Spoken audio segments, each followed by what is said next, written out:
بسم اللہ الرحمن الرحیم۔ السلام علیکم۔ اردو کہانی سینٹر میں خوش آمدید۔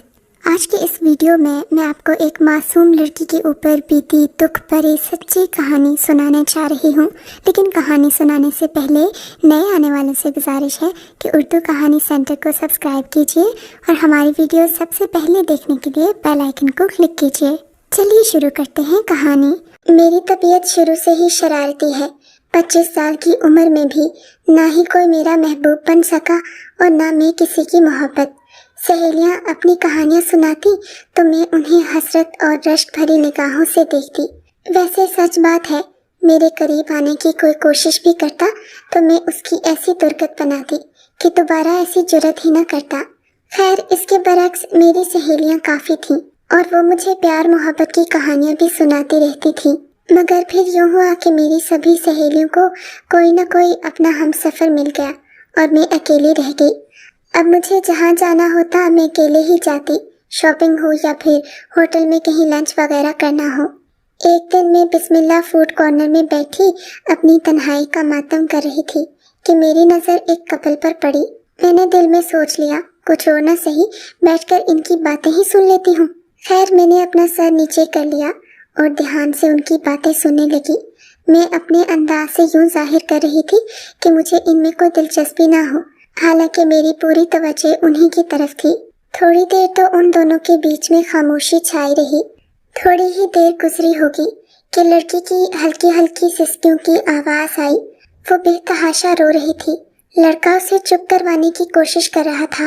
وہ مسلسل اس سے معافیا مانگ رہا تھا اور کہہ رہا تھا، میرا یقین کرو، اس میں میرا کوئی دوش نہیں۔ میں تم سے وعدہ کرتا ہوں، حالات سازگار ہونے دو، میں تمہیں فوراً ہی اپنا لوں گا۔ تم جانتی ہو تمہارے علاوہ آج تک کوئی میرے دل میں نہیں آیا، مگر یہ جو کچھ بھی ہوا اس میں میری کوئی نیت شامل نہیں تھی۔ مگر تم دیکھ لینا، جیسے ہی موقع آئے گا میں تمہیں اپنانے میں ذرا بھی دیر نہیں کروں گا، یہ میرا وعدہ ہے۔ دیکھ لینا، تب تمہیں میری محبت کا یقین آئے گا۔ اتنے میں ویٹر کھانا لے کر آ گیا تو میں سیدھی ہو کر بیٹھ گئی۔ تبھی میری نظر اسی ٹیبل کے مخالف کرسی پر بیٹھے ایک اور شخص پر پڑی، جو اپنے سامنے بیٹھے لڑکے اور لڑکی کو غور سے دیکھ رہا تھا۔ اس کے ہاتھ میں ایک موبائل فون بھی تھا، جس سے وہ مسلسل غیر محسوس انداز میں ان دونوں کی تصویریں کھینچ رہا تھا۔ میں حیران پریشان کبھی لڑکے کو دیکھتی اور کبھی اس کپل کو جو پاس والے ٹیبل پر بیٹھا تھا۔ جو کپل بیٹھا ہوا تھا اس میں لڑکے کی پیٹھ میری جانب تھی، لڑکی کا چہرہ مجھے نظر نہیں آ رہا تھا، مگر دور بیٹھے شخص کی حرکات سے اندازہ ہو رہا تھا کہ اسے لڑکی کا چہرہ صاف نظر آ رہا ہے، اور وہ ان دونوں کی تصویریں بنا کر خدا جانے کسے بھیج رہا تھا۔ مسلسل کسی سے فون پر رابطے میں بھی تھا، ساتھ ساتھ ریسٹورنٹ کا مینیو بھی دیکھتا۔ اس نے ویٹر کو بلا کر ایک دو چیزیں آرڈر کی اور دوبارہ اپنے کام میں مصروف ہو گیا۔ اب کی بار اس کے چہرے پر غضبناک تاثرات تھے۔ پھر نہ جانے کسی نے دوسری طرف سے کیا بات کی کہ اس نے غصے سے مٹھیاں بھینچ لیں اور پھر دوبارہ فون رکھ کر لڑکے لڑکی کی جانب دیکھنے لگا۔ میں ان حالات کو دیکھ کر تھوڑی پریشان بھی ہو گئی تھی۔ سچ پوچھے تو کھانے پر میرا دھیان بھی نہیں تھا۔ خیر، تھوڑی دیر کے بعد لڑکی کے ساتھ بیٹھے لڑکے کو کسی کا فون آیا۔ وہ فون سن کر بنا کچھ کہے ہی اٹھ کر چلا گیا۔ اب پیچھے بیٹھی لڑکی اکیلی رہ گئی۔ اس کا چہرہ مجھے دکھائی دیا تو میں حیران رہ گئی۔ یہ لڑکی کوئی اور نہیں بلکہ میری کالج کی سہیلی حمیرہ تھی، جس کے دن رات وسیم کی محبت میں ڈوبے گزرتے تھے۔ وسیم کی محبت پر اسے بڑا مان تھا۔ وہ اکثر ہمیں اس کی اور اپنی پیار بھری کہانیاں سنایا کرتی تھی۔ میں نے حمیرہ سے نظریں چار کی تو اس نے بھی مجھے دیکھ لیا۔ اس کے چہرے پر شرمندگی اور دکھ کے آثار تھے۔ میں اپنے ٹیبل سے اٹھ کر اس کے پاس جا بیٹھی۔ مجھے دیکھ کر وہ اور بھی رونے لگی۔ اس کے آنسو مسلسل بہہ رہے تھے۔ میں نے پاس پڑا ٹیشو پیپر اٹھا کر اسے دیا۔ حمیرہ، کیوں رو رہی ہو؟ خدا کے لیے چپ کرو، یہاں لوگ دیکھ رہے ہیں۔ آخر مجھے کچھ تو بتاؤ، ہوا کیا ہے؟ میں نے فکر مندی سے کہا تو وہ تھوڑی نارمل ہوئی۔ اسے بھی احساس ہو گیا کہ یہ رونے کی جگہ نہیں ہے۔ میں جانتی تھی وہ مجھے بتانے والی تو کچھ نہیں ہے، سو میں نے دوستی کا پتہ پھینکا اور کہا، تم مجھے کچھ سمجھتے ہی نہیں؟ آخر مجھے بتایا کیوں نہیں کہ تمہارے اور وسیم کے بیچ میں کیا چل رہا ہے؟ ये कैसी दोस्ती हुई? तुम मुझे दोस्त भी कहती हो और फिर अपने राज भी नहीं बताती। अब वो काफी नॉर्मल हो चुकी थी, संभल कर बैठी और खोए हुए लहजे में बोली, तुम्हें मैं क्या बताऊं नूरुलैन कि मेरे साथ क्या क्या बीती है। वसीम जो मुझ पर मरता था, अपनी जान निछावर करता था, उसने मेरे साथ मोहब्बत में हर हद पार कर ली। मैंने भी अपना सब कुछ उस पर वार दिया और हम मोहब्बत में उस मकाम तक पहुंच गए जहां से वापसी मुमकिन नहीं होती। मगर उस बेवफा ने क्या किया, अपने माँ बाप के जरा से दबाव में आकर उनकी मर्जी से कहीं और शादी कर ली और अब मुझे झूठी कस्में दे रहा है कि वो मुझे हालात साजगार होते ही अपना लेगा। अरे कौन से हालात? इस दौरान अगर उसका बच्चा हो गया फिर तो वो कभी अपनी बीवी को नहीं छोड़ेगा। फिर मैं क्या करूँगी? अगर मुझे पहले मालूम होता कि वो इतना बुज़दिल है तो मैं कभी उस पर अंधा एतबार न करती। मुझे हुमैरा की बातों पर अफसोस हुआ। वसीम की मोहब्बत पर वो वाकई फख्र किया करती थी। कॉलेज से छुप छुप कर उससे मिलने जाया करती थी। लेकिन कहते हैं ना, बुरे रास्ते पर चलकर कभी भी आपको हलाल मंजिल नहीं मिलती। हुमैरा के साथ भी यही हुआ था, लेकिन मैंने उसे ये बात नहीं कही कि वो पहले ही परेशान थी। ऊपर से मैं उसे ताने देती तो उसका दिल टूट जाता। मैंने उसे नॉर्मल करने के लिए हंसाना शुरू कर दिया। वो भी रोते रोते खिलखिला पड़ी। मुझे उसका हंसना बहुत अच्छा लगा। मैंने जिद करके उसे शॉपिंग करने पर राजी कर लिया। खाना खाकर हम होटल से निकले और हुमैरा के साथ हम कपड़ों के एक मॉल में चले गए। हुमैरा कपड़ों और फैशन की तो दिलदाता थी। उसे नित नए मलबूसात और फैशन करना बहुत पसंद था। अक्सर हुमैरा, मैं और मेरा भाई शॉपिंग करने जाते थे क्योंकि हुमैरा का कोई भाई नहीं था। हम दोनों बहन भाइयों की मोहब्बत देखकर वो हम पर रश किया करती थी। कहती थी, काश मेरा भी अहमद जैसा कोई भाई होता तो मुझे शॉपिंग पर ले जाता। मैं उसे कहा करती थी कि अहमद तुम्हारा भी भाई है। खैर हम बातें करते करते जा रहे थे। न जाने क्यों मुझे एहसास हुआ कोई हम दोनों का पीछा कर रहा है, मगर मैंने तवज्जो नहीं दी। मेरा सारा ध्यान हुमैरा को नॉर्मल करने में लगा हुआ था। हम शॉपिंग मॉल में पहुंचे। यहाँ नित नए मलबूसात लगे हुए थे। हम दोनों अभी कपड़े देख ही रहे थे कि हमारे पास एक आदमी आकर खड़ा हो गया और खवातीन के कपड़े देखने लगा। मुझे हैरत हुई, मर्द होकर इसे खवातीन के कपड़ों के साथ क्या दिलचस्पी है। अगर घर की किसी औरत के लिए कपड़े चाहिए थे तो औरत को भी साथ ले आता। खैर चाहिए होंगे किसी महबूबा के लिए, मैंने सोचा और चुप करके हुमैरा के लिए एक सूट देखने लगी। हुमैरा के साथ ही वो शख्स खड़ा था। थोड़ी देर के बाद उसने गला खंखार कर उसे मुखातिब किया और बोला, अगर आप बुरा न माने तो मेरी शॉपिंग में थोड़ी मदद कर दें। वो दरअसल बात यह है कि मैं अपनी बहन के लिए एक जोड़ा पसंद करने आया था। कल उसकी सालगिरह है और मुझे तो खवातीन की पसंद का कोई अंदाजा नहीं है, इसलिए आपसे पूछ रहा हूँ। अगर आप मुनासिब समझे तो मेरे साथ मिलकर एक दो जोड़े सिलेक्ट कर दें। बहन भाई का रिश्ता तो हुमैरा के लिए पहले ही बड़ा अहम था, शायद इसलिए कि उसका कोई भाई नहीं था। बाकी बातें नजरअंदाज करके हुमैरा ने पूछा, लगता है आपको अपनी बहन से बड़ी मोहब्बत है? उसके लहजे में अजीब सी हसरत थी। हाँ, बहुत मोहब्बत, इतनी मोहब्बत कि अपनी बहन के लिए मैं कुछ भी कर सकता हूँ, कुछ भी। नौजवान के लहजे में इतनी कतईयत और इतनी मजबूती थी कि मैं ठटक कर रह गई। उसका अंदाज आमियाना नहीं था, बल्कि लहजा धमकी देने वाला था। उसके इस लहजे पर मैं भी हैरान रह गई और पलटकर उसे देखा तो हैरान ही रह गई। ये वही शख्स था जो होटल में बैठा हुमैरा की और वसीम की तस्वीरें बना रहा था। मुझे अजीब सा लगा, मैं उसे देखती रह गई। खैर हुमैरा ने उसे मिलकर चंद जोड़े पसंद करके दे दिए, जिस पर उसने बहुत खुशी का इजहार किया और कहा कि वो अकेला ये काम नहीं कर सकता था। हुमैरा का शुक्रिया अदा करके वो चला गया। मुझे तो हुमैरा पर गुस्सा आ रहा था कि वो एक अजनबी से इतने बेतकल्लुफाना अंदाज में बात ही क्यों कर रही थी, मगर हुमैरा को कोई परवाह नहीं थी। खैर मैंने भी उसे कुछ न कहा और फिर वही हुआ जिसका मुझे डर था। अगले ही दिन एक बार में वो नौजवान हमें दोबारा मिल गया। अब की बार उसने हुमैरा से उसका नंबर भी ले लिया। इन दोनों की मुलाकातें बढ़ने लगी। नौजवान का हिस्से मजाक काफी अच्छा था। वो हुमैरा को हंसाता तो हुमैरा हंस हंस कर लूट पूट हो जाती। इसी वजह से वो शायद वसीम की मोहब्बत को भूल गई थी, या शायद उसकी बेवफाई के गम को वक्ती तौर पर साकिब की मोहब्बत ने भुला दिया था। खैर अभी भी बात परेशानी की नहीं थी, दोनों इतने करीब नहीं आए थे।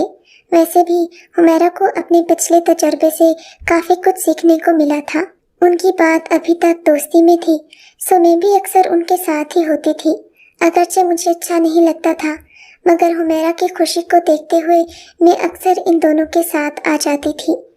एक दिन साकिब ने मेरे सामने ही हुमैरा को प्रपोज कर दिया। उसने कहा था, मैं तुमसे बेइंतहा मोहब्बत करता हूँ और जी चाहता है कि तुम यूं ही मेरे सामने खिलखिलाती रहो। गोके साकिब को हुमैरा दिल ही दिल में पसंद करती थी, मगर अभी तक वसीम की बेवफाई का जख्म उसके दिल से गया नहीं था। वो यकदम उसके इजहार मोहब्बत पर खो सी गई और ख्वाबनाक से लहजे में बोली, साकिब पता है, मोहब्बत सभी करते हैं, रिश्ता सभी रखना चाहते हैं, मगर अपनाता कोई नहीं है। हम सफर तो बहुत हैं, लेकिन मंजिल तक पहुंचाने वाला कोई नहीं। उसके इस फलसफियाना अंदाज पर खिलाफे तवक्का साकिब ने कोई मजाक नहीं उड़ाया और ना ही उसकी बात पर हंसा, बल्कि इंतहाई संजीदा और जज्बाती लहजे में बोला, अगर तुम्हें लगता है कि मैं तुमसे दिल लगी कर रहा हूँ या फिर मेरी मोहब्बत में कोई सदाकत नहीं है तो आजमा लो मुझे। जब कहोगी मैं तुम्हारे घर अपने माँ बाप को भेजकर तुम्हारा हाथ इज्जत से मांगूंगा और फिर इज्जत से तुम्हें ब्याह कर ले जाऊंगा। उसके इस फिल्मी डायलॉग पर तो हुमैरा लट्टू ही हो गई। फौरन बोली, अच्छा ऐसी बात है तो फिर ठीक है, मुझे तुम्हारी मोहब्बत कबूल है, बल्कि मुझे खुशी होगी कि तुम मेरे हमसफर होगे, मगर याद रखना, शादी की उम्मीद दिलाकर तुम मुझसे किसी भी किस्म की तवक्कात मत वाबस्ता करना। मैं ना ही तुमसे मिलूंगी और ना ही किसी किस्म के रवाबित रखूंगी। जब तुम रिश्ता लेकर आओगे तभी बात होगी। साकिब ने तो हुमैरा को अपना वादा पूरा करके सचमुच हैरान भी कर दिया और अपनी मोहब्बत का यकीन भी दिला दिया। अगले ही दिन वो अपने माँ बाप को लेकर हुमैरा का हाथ मांगने आ गया। हुमैरा तो खुशी से फूले न समाती थी। हुमैरा के माँ बाप को भी कोई एतराज नहीं था। वैसे भी घराना भी मुनासिब था और घर में नंदों और देवरों का भी ज्यादा झंझट नहीं था। सिर्फ एक बहन थी जो शादीशुदा थी, बाकी बूढ़े वालिदैन थे जो एक एनजीओ से वाबस्ता थे और अक्सर अपने कामों में ही मसरूफ रहते थे। काफी पढ़ा लिखा खानदान था। मैं हुमैरा को बताती रह गई कि जिस शख्स से तुम मोहब्बत करती हो वो मुझे थोड़ा मशकूक लगता है, मगर उसने मेरी एक न सुनी। कहने लगी, तुम तो हमेशा ऐसे ही करते हो, दो मोहब्बत करने वालों के बीच में आकर तरह तरह की बातें करके उन्हें दूर करने की कोशिश करते हो। खुदा जाने तुम्हें मोहब्बत करने वालों से क्या बैर है। हुमैरा की बात मुझे बुरी लगी, मगर मैं चुप रही। मैं क्या कर सकती थी। वैसे भी ये कोई ऐसी बात नहीं थी जिसका मेरे पास सबूत होता, लेकिन इस बात का हुमैरा के रिश्ते से क्या ताल्लुक था ये तो उसे बाद में पता चला। अब आगे की कहानी आप उसी की जुबानी सुनिए। शादी की तारीख मुकर्रर होने के बाद मैं बहुत खुश थी। वसीम की बेवफाई भुलाकर मैं साकिब की मोहब्बत के सपनों में खो गई। मैंने दिल में तहैया कर लिया था कि अब कभी वसीम से बात नहीं करूंगी। अगर वो मुझे ये भी कहे कि मुझसे शादी करने को वो आज ही राजी है, तो भी मैं उसका हाथ नहीं थामूंगी, क्योंकि साकिब ने मुझे उस वक्त मोहब्बत और एतबार दिया था जब मुझे वसीम छोड़कर चला गया था और मैं तन्हा रह गई थी। मेरी नजरों में साकिब बहुत आला ज़र्फ इंसान था, जिसने बिना किसी गर्ज के और बिना ही मेरा माजी जाने मुझसे बेइंतहा मोहब्बत की थी और अपना वादा भी पूरा कर दिखाया था। मंगनी के बाद शादी तक के दिन कैसे गुजरे मुझे कुछ अंदाजा ही न हुआ। मैं और साकिब आने वाले दिनों के सपने बुनते थे और फिर वो दिन आ ही गया जब मैं और साकिब निकाह के दो बोल बोलने के बाद हमेशा के लिए एक दूसरे के हो गए। उस दिन मैं बहुत खुश थी। मैंने उसी दिन अपना पुराना नंबर बंद कर दिया और सिम काट कर फेंक दी। मैंने तहैया कर लिया था कि मैं वसीम से कोई राब्ता नहीं रखूंगी, मगर मेरे हवासों पर बिजलियां तब गिरी जब मैंने उसे शादी के मेहमानों में देखा। वो भी मुझे देखकर ठटक गया था। उसकी आंखों में मेरे लिए अजीब से तासुरात थे। मैं कुछ न बोली, क्योंकि मैं अब कभी भी उससे राब्ता रखना ही नहीं चाहती थी। ये तो कुदरत ने उसे मेरे सामने ला खड़ा किया था। खैर, आज के दिन की खुशी मैं वसीम की यादों में बर्बाद नहीं करना चाहती थी। सारी रस्मों से फारिग होकर जब मुझे मेरे कमरे में पहुंचाया गया तो मेरी समातें साकिब की आहट की मुंतजिर थीं। मैं दिल ही दिल में दुआएं कर रही थी कि हमारा ये रिश्ता हमेशा कायम रहे, मगर मैं क्या जानती थी कि आज की रात ये रिश्ता इस कदर तल्ख हो जाएगा। साकिब धीरे धीरे चलता हुआ मेरे पास आया। मैंने नजर उठाकर उसकी जानिब नहीं देखा। मेरा घूंघट उठाए बिना ही उसने जो अल्फाज बोले, उसने जैसे एक लम्हे के लिए मुझे साकित कर दिया। बिना सलाम दुआ किए उसने बड़े ही तंजिया लहजे में कहा था, पता है मैं कौन हूँ?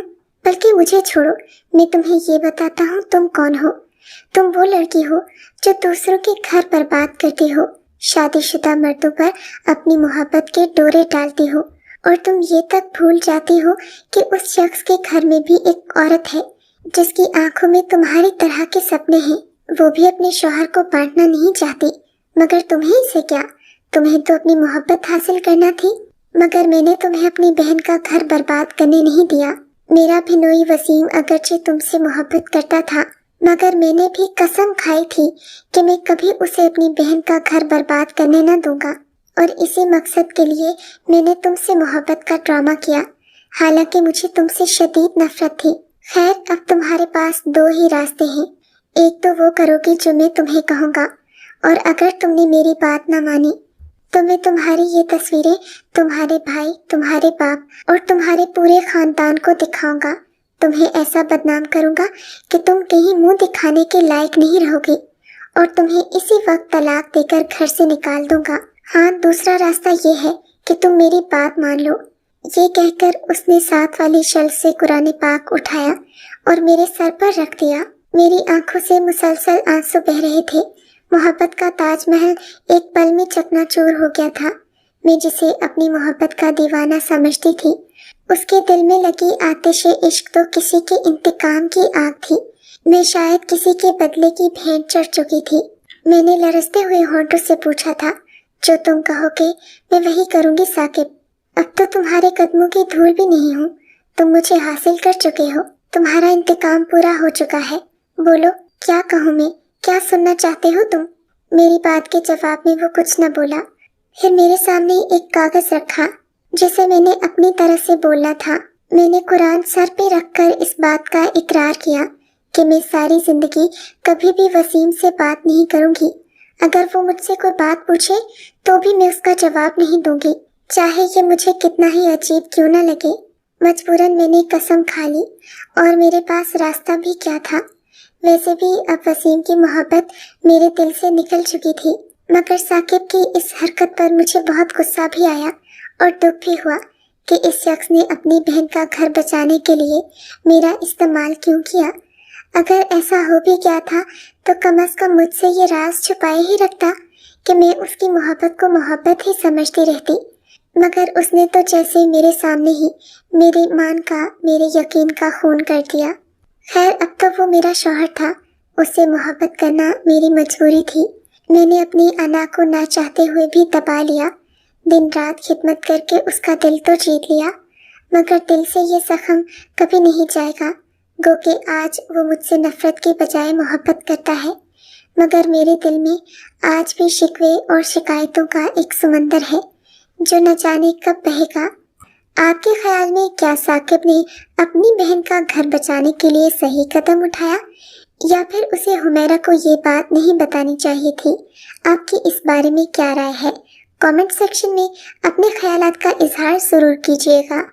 अगर आपको हमारी कहानी अच्छी लगी है तो उर्दू कहानी सेंटर को सब्सक्राइब कीजिए, और हमारी वीडियो सबसे पहले देखने के लिए बेल आइकन को ज़रूर क्लिक कीजिए। और हाँ, कमेंट सेक्शन में अपनी राय का इजहार करना मत भूलिएगा।